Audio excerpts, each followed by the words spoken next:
Hello and welcome to Armchair Philosophies podcast with your host, Peter. Why is this a podcast? Well, apparently that's a thing that YouTube does now. But today I want to talk about leftist takes on Ukraine. I'll call them Chomsky anti-imperialist leftists. And this has been something that's been bugging me pretty much since the war between Russia and Ukraine began, Russia's invasion of Ukraine. Because once upon a time, I was the sort of person that I'm now talking about. Back in the early 2000s, long before right-wing Trump supporters were tired of endless wars, I, like a true millennial hipster, was against endless wars before it was cool, i.e. when we were getting into those wars. And at that time, I was very much into the sort of Noam Chomsky, Gore Vidal, and associated thinkers who were criticizing American foreign policy and the history of U.S. intervention and all of that wonderful stuff. And I'm well familiar with those thinkers, those speakers, that worldview. But with Russia's invasion of Ukraine, it's like it's exposed and highlighted something for me that part of me wants to give them the benefit of the doubt, and the other part of me realizes, nope, there is a underlying flaw in this way of thinking, to the point where I'm starting to view it in a similar vein to conspiracy theories, in that they have a broad, overarching worldview, which they take complex issues and strip them of nuance and simplify them down to where they can have a mental model of the world in which the actions of the United States are always nefarious and towards some imperialistic end, and the people who might stand in the way of that agenda in other countries like Russia or China, they're not as bad as American Western propaganda makes them out to be. It's really because they're standing in the way of our imperialist agenda. And we are the bad ones for having the temerity to give Ukraine the ability to defend themselves. That kind of take, which I'm sure plenty of people have heard. So let me go way back, basically start from the beginning, to lay all my cards on the table so you can understand the sort of person I am, where I'm coming from. So I grew up as a military brat. I grew up on strategic air command bases, in and around strategic air command bases. And if you need an understanding of what that is, then I would recommend the movie Dr. Strangelove as a primer. Now, I should stick a pin in this because it's going to be important later. But suffice to say, being a military brat who grew up on bases, I got a much more patriotic, pro-American version of the usual growing up in America experience than most people would. When we would go see movies at the base theater, there would be the national anthem playing at the beginning of the movie, and this would be considered completely normal. You know, why wouldn't they play the national anthem at the beginning of the movie? And I grew up with a Republican family, Reaganite, conservative, Cold War, Republican type family.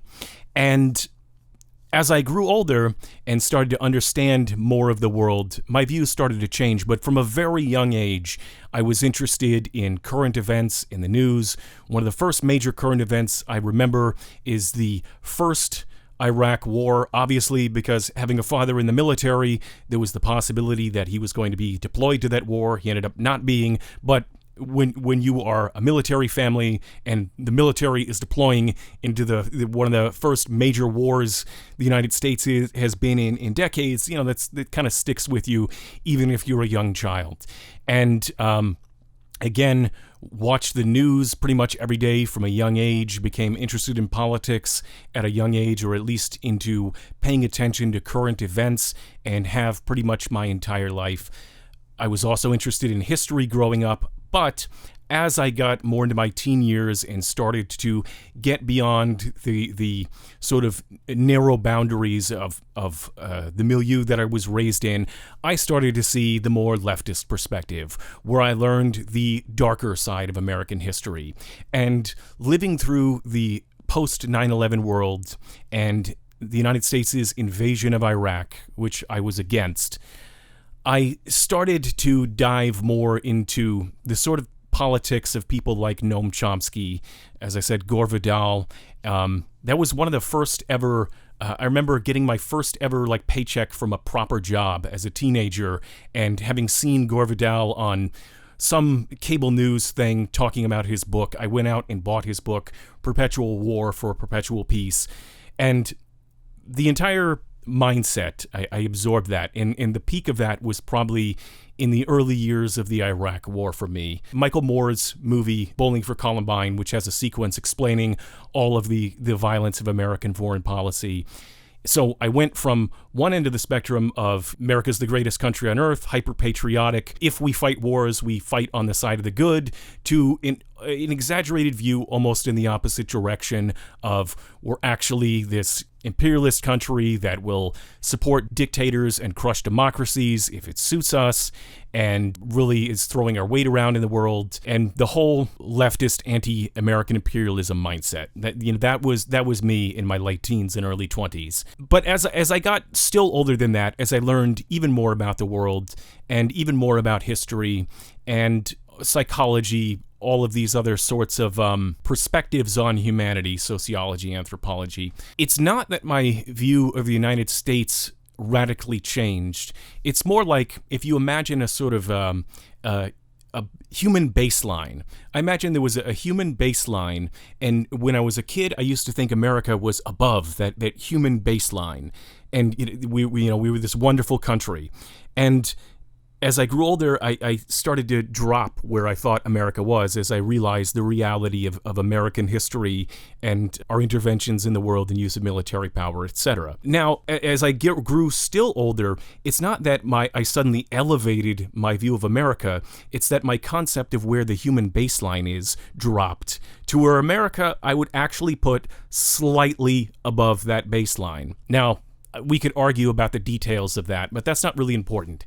It went from exaggerated view on one end of the spectrum to exaggerated view on the other end of the spectrum to, yes, America has its flaws, but we are stupid primates with opposable thumbs who can barely keep from killing each other on a good day. And there actually are advantages to things like liberal democracy and to the United States and our way of life and those of comparable countries that are easy to underestimate and easy to brush aside. And it's also easy to exaggerate or strip from context what the United States and its allies have done and why. So I hope that gives a kind of overview of the journey I've gone, mentally speaking, in terms of this sorts of thing that I'm talking about. So what instigated the making of this video?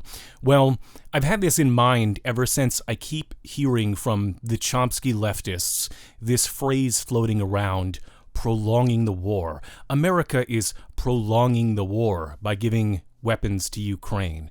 And that bugged me on the level of that I believe these people are playing one-dimensional chess. But more than that, today I was watching a debate between Vaush and this guy named Teddy or Ted or something like that, and just some random TikTok leftist type person. And this argument just made me want to bang my head against a wall, because his argument, aside from spewing the narrative that Russia is blameless and had good reasons to invade Ukraine, and he kept referring to it as a special military operation and regurgitating Russian propaganda talking points, but more than that, the reason that it really made me want to bang my head against the wall is because his argument was based around the idea that at some point in the future, NATO was building towards invading or attacking Russia, and that they wanted to use Ukraine as a launching point for that. And so Russia had no choice but to invade Ukraine first, to defend itself from the nefarious plans of NATO. Now again, remember when I said to stick a pin in the fact that I was born on and grew up in and around strategic air command bases? Yeah, that's why this part is relevant. Because I find the very idea that NATO would invade or attack Russia to be laughably ludicrous. And you have to extend the brain rot or the broken mental model you have of the United States as a agent in the world to such outrageous extremes that you have to believe the absurd. So again, anyone who actually understands things like the United States nuclear arsenal or Russia's nuclear arsenal, the nature of nuclear war, and what that would look like between countries would want to avoid it at all costs. And that includes the United States foreign policy establishment, military, political leadership. This person was trying to argue that, sure, you and I, as in him and Vaush, would think that's insane, but they would do it. In what universe would you have to imagine that the average person is rational enough to realize that invading Russia would cause a general nuclear exchange between the countries that would be devastating for not only the United States and Russia, but in all likelihood for the world at large, that any sane person would want to avoid that at all costs, but the leaders of NATO and the leaders of the United States want to attack Russia anyway? Like, what universe of absurd mental models of intentionality do you have to adopt to think that scenario is anything other than bullshit that Russia is saying to try and make excuses? It's internal propaganda for the Russian people, and if you believe that uncritically, I'm sorry, you are a fool. Many of our leaders might be sociopathic, but they're not suicidally stupid. The United States, NATO, we were never going to invade Russia so long as they had nuclear weapons. I don't grant them such good intentions that in an alternate universe where they didn't have nuclear weapons, then lots of things might be up for grabs. But the reality is that was never going to happen. That is a Russian propaganda talking point that can be seen through by anyone with a functioning brain. But at a more practical level, going back to where I grew up, the bases that I grew up in and around, they are almost all closed. They closed in the early 90s because at the end of the Cold War, we said, oh, great, we're not going to have to fight Russia. And the United States immediately moved on from the Cold War. We closed numerous Air Force bases, particularly bases like Strategic Air Command bases that were meant to send bombers over the North Pole to attack the Soviet Union. Most of those bases closed or they were repurposed to some other mission. And NATO in particular, during the height of the Cold War, NATO had something like 500,000 active duty troops in Europe, mostly in Germany and the countries bordering the Eastern Bloc, ready to fight World War III. In the 30 years since the Cold War ended, that was scaled back dramatically to a mere token force. If you just compare the reality of the state of readiness, the state of preparing for war, of the height of the Cold War versus where we were prior to Russia's invasion of Ukraine, there is no comparison whatsoever. The idea that NATO was on the verge of attacking Russia in any meaningful sense is a joke. In the post-Cold War world, NATO had basically become a kind of cool kids club for Western liberal democracies. It was the place where, hey, you join our club, we can train together, we can hang out together, we can train together, we'll sell each other weapons, if you're in the special secret NATO club, then you get the decoder ring and we can sell you F-35s and M1 Abrams and all the cool military equipment that the United States has. And if you're not in the cool kids NATO club, then you don't get those membership benefits. And during the conflict in Afghanistan, NATO members came and fought alongside the United States. And most of them were quite pissed when we decided to end the whole thing abruptly. So the idea that NATO even was what it had been in the Cold War is not factually true. You just have to look at the material realities. The troops ready for combat, ready to go toe-to-toe with the Soviet hordes pouring across the borders of Western Germany, or whatever scenario they were preparing for, right? It had become a token force that was largely a club. Yes, we would, in all likelihood, back up one of our member nations should they be attacked, but that's the thing, they would have to be attacked first. It was largely just, the special, like joining Costco. NATO had become like joining Costco. So, given the material reality of the level of deployments, the level of preparation that NATO was at prior to Russia's invasion of Ukraine, what would be the worst thing that you could do in that, as far as Russia is concerned, in terms of facing off against NATO? The worst thing you could do would be give NATO a reason to basically reform in a way similar to Cold War deployments. For it to add new members right on Russia's border, like Finland and Sweden, for example, to basically rejuvenize and refocus the alliance. What Russia did in light of Ukraine, even if they had succeeded in taking Ukraine, the counter-reaction by NATO would be pretty much the worst thing that could happen in terms of Russia's geopolitical influence on the rest of Europe. The threat from NATO is now significantly higher than it was, in the sense that all of these things that had ebbed away over the course of the last 30 years at the end of the Cold War, the level of readiness, the deployments, all of these things started to move in the opposite direction.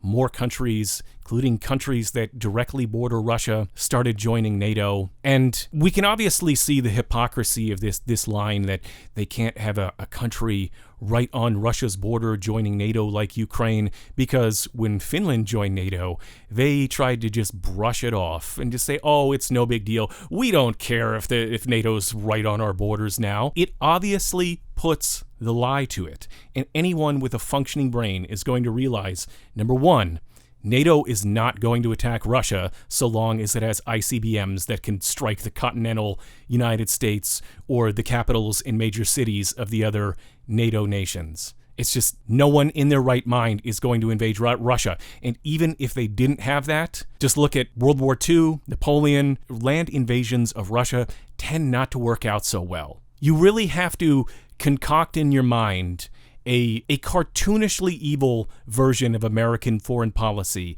and the most outrageous, malign intentions on the part of the United States and its allies to even think that was remotely plausible.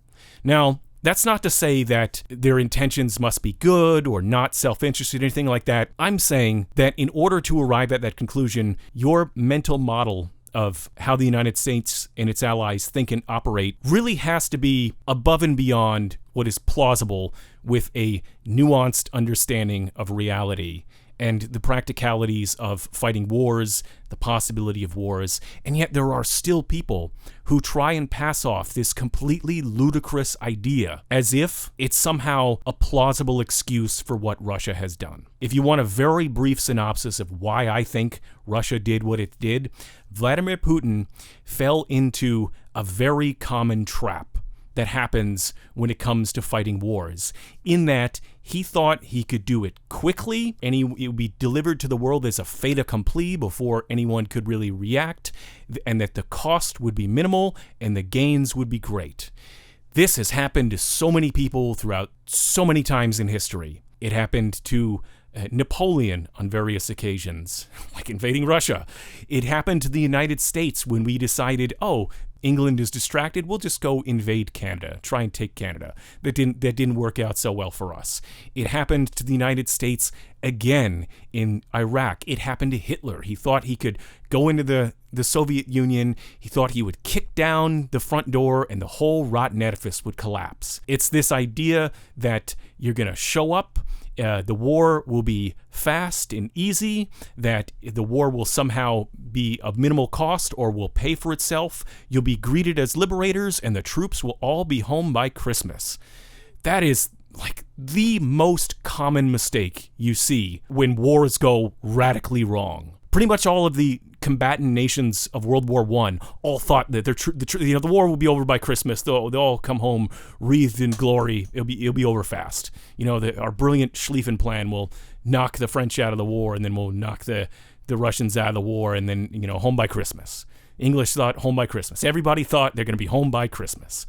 It is the most fatal but also tempting delusion for certain leaders who basically hear what they want to hear. The Bush administration pushed aside any objection that said that the Iraq war could turn out exactly like it did, and it said, no, we'll be greeted as liberators. The oil money will pay for the war. It will be over quick, and then once we set up a democracy in Iraq, they'll see the rest of the Middle East will see how wonderful it is, and the democracies will spread to the Middle East, and we'll all just hold hands and sing Kumbaya in our new end-of-history neoliberal paradise. That's what they thought. And they believed it because that's what they wanted to believe. And they shoved aside anyone who told them differently. Now, somebody like Vladimir Putin, being an autocrat, he, in all likelihood, lives in a bubble surrounded by yes men. And this is, as they say it, the autocrat's disease. When you surround yourself with people who are not giving you their honest opinion, he's going to get people telling him, oh yeah, the Ukrainians will greet us as liberators, and we'll be in Kyiv in 3 days, and we'll overthrow their government and install our puppet government, and it'll be quick and easy, and the United States and its Western allies won't even have time to react. And then even if they want to react, they're cowards who will just put sanctions on us that we'll just ignore, and China will help us out. All of these things that they thought was going to make it quick and easy and at minimal cost, both militarily, economically, they miscalculated in a very predictable way that countless other nations and leaders have made the same miscalculation throughout human history. But since we're on the subject, what really gets me about these Russia apologists, or the people who are trying to make some implausible case that Russia had some valid reason for invading Ukraine, is that I feel like their mental model of the United States is such that if you were to swap out Russia with the United States, imagine some alternate universe where Ukraine bordered the United States and it was the United States invading Ukraine. Everything true about Russia now, they wouldn't hesitate to point out. And I'm sure many of these people, assuming they were old enough to remember the war in Iraq, they would have made any number of criticisms about, the conduct of the war, what was happening, civilian deaths, the reasons for the war, all of these things. They would not have been sitting there making excuses like Sean Hannity and the other Muppets on Fox News were making at the time. But somehow when it's Russia, it's inconceivable to them that anyone could have the same sorts of ill intentions and Machiavellian view of the world that they attribute to the United States. So the cartoonish supervillain foreign policy, it somehow only applies to the United States in its unique imperialism, whereas Russia had completely valid reasons.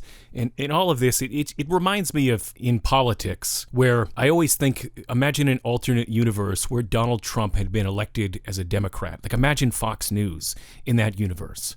They would be pointing out all the same things that MSNBC does, but instead, because he is a Republican and not a Democrat, then they will carry any water, say anything, no matter how hypocritical, ignore anything he does, even if they have in the past blasted a Democratic president for it. It does not matter. They will just spew words out of their mouth hole to defend the guy because that's their team. And there are a lot of people within certain corners of the left that seem to be of the mindset that the United States is cartoonishly evil, and therefore anyone opposed to the United States must be good. That's the team that they're on, and any criticism of them must be a Western imperialist propaganda lie. And it doesn't really help anything to view the world in that kind of black and white, hypocritical, and blind to reality fashion. You're not stifling American imperialism by supporting Russian imperialism. You're just not. Sorry. You do not need to assume good intentions on the part of the United States and its allies to dismiss and discard the claims on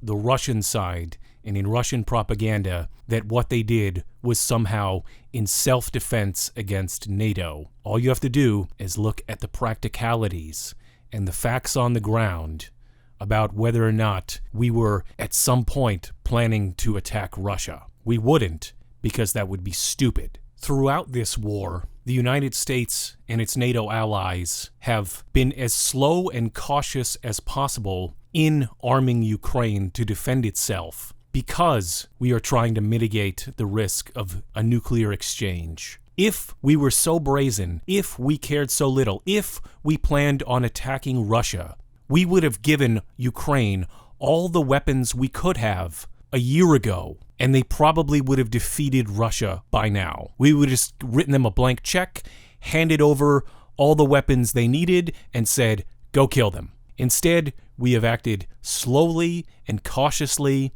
as to not escalate. That is not the behavior of a military alliance that any day now, if only we could get Ukraine, then we would invade and attack Russia. It's bullshit. I'm honestly surprised that anyone with a functioning brain could look at the situation, look at all of the circumstances, not just believe some propaganda line automatically, but look at how NATO has reacted to the war, look at how NATO was positioned before the war, think through the consequences of global thermonuclear war, and go, yeah, Russia's whole thing about having to attack Ukraine to defend itself from NATO is totally plausible. And then, after the war does break out, see how NATO reacts with extreme caution. See how another country right on Russia's border joins NATO and Russia pretends not to even care. I mean, all pretext that NATO had these terrible intentions to crush Russia and that NATO can't be allowed right on Russia's border. All of that is gone. You cannot plausibly make that argument. And if you're still trying to make that argument, I'm sorry, you are a fool and a shill. But going back to the Noam Chomsky anti-imperialist left, I still am at a loss to explain, other than somehow they've just joined Team Russia and they've developed this mental model of the United States as a geopolitical actor that is so cartoonishly nefarious and ill-intentioned that they will just blindly accept Russian pretext. Because that's what these things are. They're pretexts. Many of these same people, assuming they were around at the time, when the Bush administration was making its case to go into Iraq, and they were saying highly dubious, incredibly implausible things like that Iraq might give some chemical or biological weapons or a dirty bomb or something like that to Al-Qaeda to use against the United States, they wasted no time in pointing out the ridiculousness of statements like that and the thin veneer of pretext that the Bush administration had at the time. Suddenly, Russian pretext, though, they just blindly accept it. Now, I know not all of them are like that, but there's a more common strata of the Noam Chomsky left that is not full Russian apologist, not fully spreading these sorts of Russian talking points, but their favorite talking point is one that seems sensible at first, which is describe the United States and its allies as, quote, prolonging the war. They don't argue for Russia, at least not directly, but they argue that we should stop supporting Ukraine or dial back our support of Ukraine because we are, quote, prolonging the war. Now, on the surface, this works great as an anti-war, pro-peace type of sentiment. Who doesn't want the war to stop? In fact, Vladimir Putin could end the war anytime he likes. As a rhetorical device, the idea that the United States needs to stop prolonging the war functions much like the phrase that the right loves to use about protecting children. Who doesn't want to protect children, especially from predators and people who want to groom them and who are dangerous to them? We all want to protect children, don't we? We all want the war to end, don't we? Of course I want the war to end. However, how it ends actually matters. There are three logical possibilities for how this could end. Number one, complete Ukrainian victory. Number two, complete Russian victory. Number three, a compromise. Fortunately, a complete Russian victory seems close to being completely off the table at this point, barring some truly unlikely series of events. A Ukrainian victory is certainly possible, but that depends on a lot of factors, some of which involve Western support, some of which do not. But more importantly, this idea of compromise, a settlement between the two countries, which seems to be, on the surface, to the peace-loving, anti-American imperialists, anti-war leftists, to be such a wonderful and great thing that why wouldn't we stop everything and try and make this happen as soon as possible? Well, here's where I think that they're basically playing one-dimensional chess. That they have no concept of what actually follows. Should Russia be allowed to succeed in nuclear blackmail? Should it be able to walk away feeling that it was rewarded for its aggression? Should Russia believe that the West will ultimately back down and capitulate? You have only kicked the problem of Russian aggression down the road. Not only have you only kicked the problem of Russian aggression down the road, but you have sent a signal to every other potential belligerent in the world that this is how their aggression will be responded to. That they can attempt to take land from their neighbors or attack their neighbors and be given it in some sort of settlement just to keep the peace. That nuclear blackmail works, and this can not only lead to nations with nuclear arsenals using aggression against their neighbors, but it also in all likelihood would lead to nuclear proliferation as nations attempt to create their own weapons in order to defend themselves or as a cover for their own aggression. The world as a whole will be more violent and have more war if this behavior is tolerated. When people talk about the United States prolonging the war, as if this is something we should stop doing and that we should bring both sides to the negotiating table as soon as possible, they are not thinking through the consequences. That's not to say that the day will never come when Ukraine has to make some sort of negotiated settlement to end the war. That day may in fact come. However, should that day come, the West in general should be in a position to provide security guarantees to Ukraine that would deter Russia from ever doing this again. Because once you drop the scales from your eyes that says only the American empire has ill intention towards the world, only the American empire engages in imperialism, and you see the reality of what countries like Russia are like and what they are capable of, then if you actually are against war in the long run, if you're actually against conflict in the long run, then what Russia did cannot be seen as something that succeeded and that is viable for other countries to try their hand at.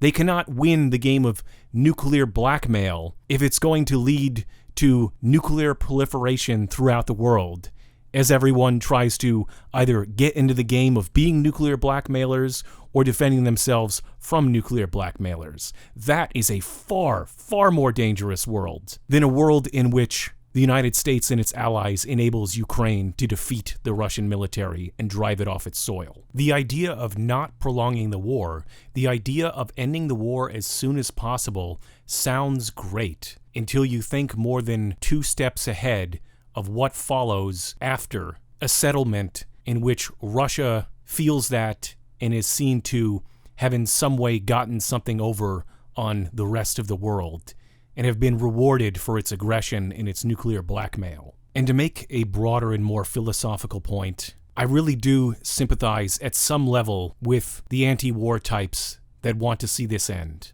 The longer this goes on, the more Ukrainians suffer and die. The more young Russian men who were conscripted and thrown into the meat grinder are killed or maimed. And there is an obvious, immense human tragedy to war. War is organized mass murder. The reasons it begins are always dubious at best. Usually the best explanation you can come up with for fighting some sort of war involves some sort of game theory, like prisoner's dilemma logic. There's no point in attempting to glorify fighting in a war or wars happening. The reality of it is simply ugly. At the same time, you can't wish it away. You cannot wish away the human capacity for violence. And you cannot make the world a fair and just place without being able to respond to violence. There would, of course, be pro-Putin, pro-Russian stooges who would attempt to claim that the United States and the West have an exaggerated version of Russia in their minds, created by Western propaganda that makes it seem like Russia is worse than it is. But even given the most charitable views of Russia, it is not the sort of place that any card-carrying liberal would ever want to live. It does not have freedom. It is a repressive, authoritarian society. Unless you have truly drunk the Russian Kool-Aid, this should be obvious. If you believe in voting rights, the last sort of regime you would want to live under is that of Russia. If you believe in LGBTQ rights, the last regime you would want to live under is Russia. If you believe in fair politics, the last place that you would want to live under is the Russian regime. No self-respecting leftist would want to live in Vladimir Putin's Russia. And yet, there are some of them that would seem to think that Ukrainians should simply surrender themselves to that fate for the sake of some sort of tenuous peace that would last as long as it took for Vladimir Putin to realize that he got away with it and to try it again. Vladimir Putin thinks that the West is using Ukraine and that we're willing to fight him to the last Ukrainian.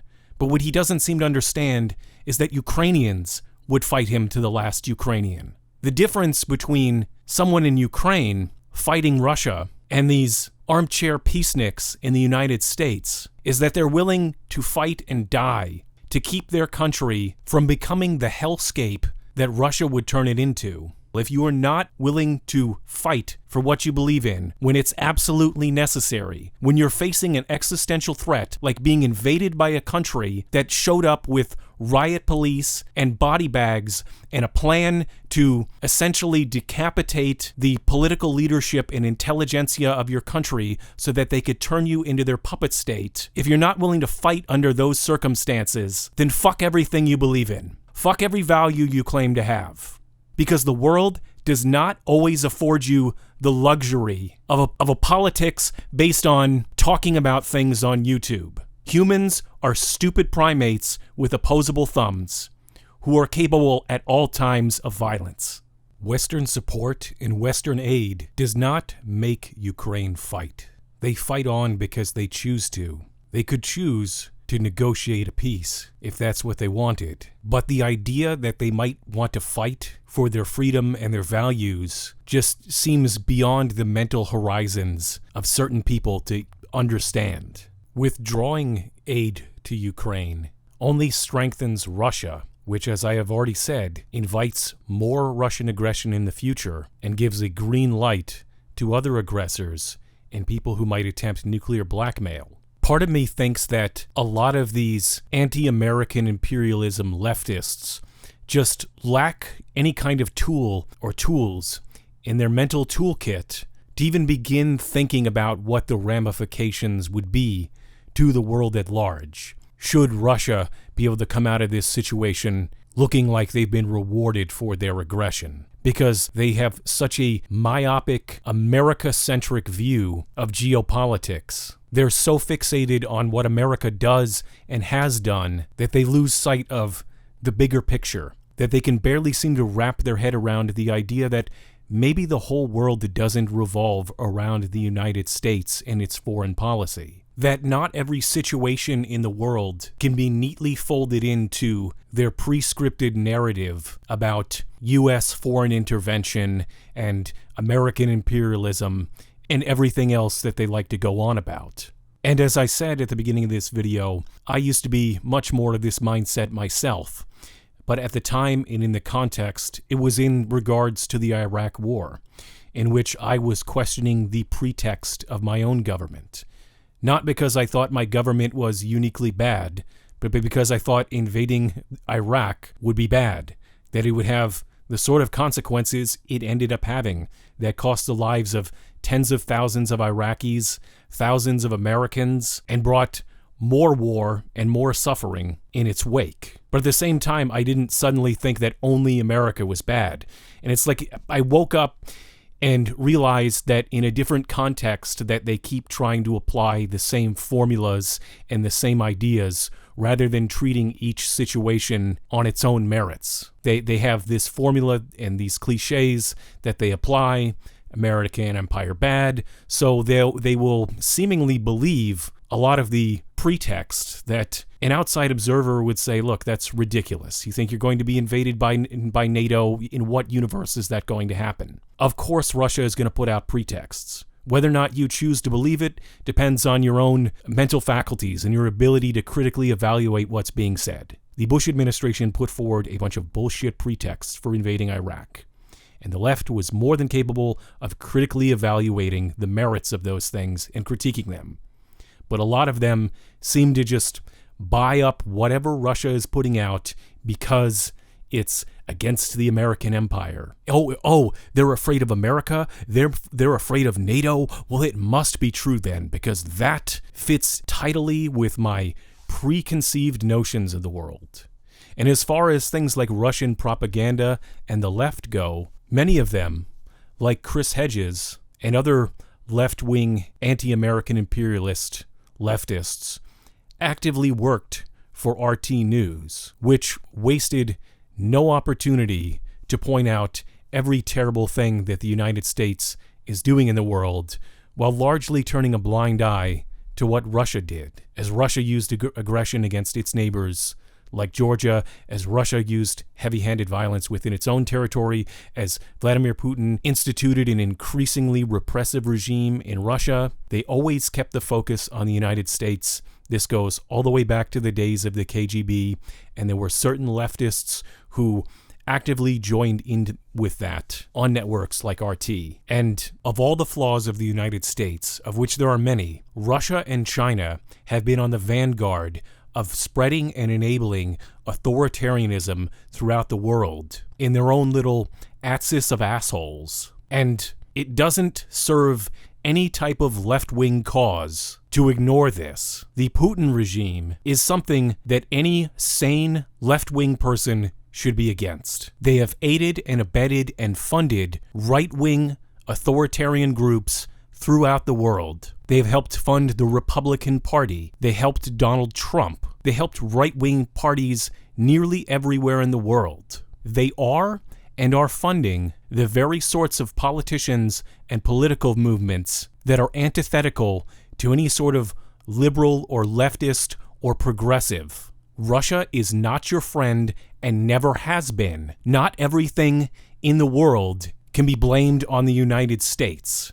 Any self-respecting liberal should think long and hard before carrying water for Russia and Vladimir Putin and spreading Russian propaganda. And consider the possibility that a future in which Ukraine knocks Vladimir Putin on his ass is one that would have positive consequences for not only the left, but for the world at large.